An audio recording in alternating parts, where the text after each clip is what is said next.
Kumusta mga kaseryanatics? Welcome back muli sa ating channel. Sa pagpapatuloy na matinding gulo sa pamilya Torrecampo, hindi pa rin mapapatawad ni Marge si Paulo matapos mapunyag nga ang lahat ng kasinungalingan nito.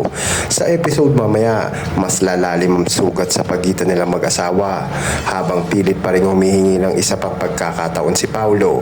Ngunit buo nga ang loob ni Marge na hindi nga muling magpaloko. Ang matinding emosyon sa kanilang paghaharap ay maaaring umantong nga sa isang desisyon na tuluyan magpapabago sa kanilang relasyon. Habang abala si Paulo sa pagsalba sa wasak niyang pamilya, mas lalo namang magiging mapusok si Thea sa paglapit niya sa kanya.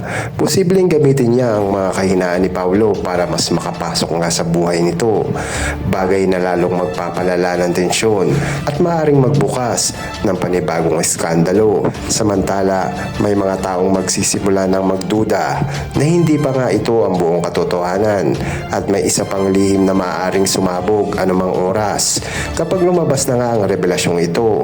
Hindi lang ang relasyon ni Marge at Paulo ang maapektuhan, kundi ang buong pamilya nila. Dagdag pa rito, tila may isang karakter na magsisimulang kumilos upang ilantad niya ang mas malalim na sabwatan nila sa likod niya ng mga kasinungalingan na bumabalot niya sa kanilang buhay.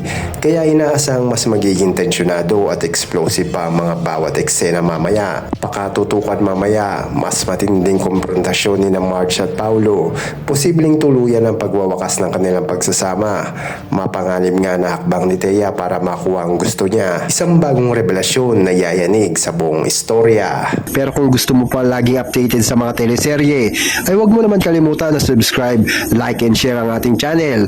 Malaking tulong na po ito para sa amin mga nagsisimulan bilang content creator. Maraming salamat po mga kaseryanatics.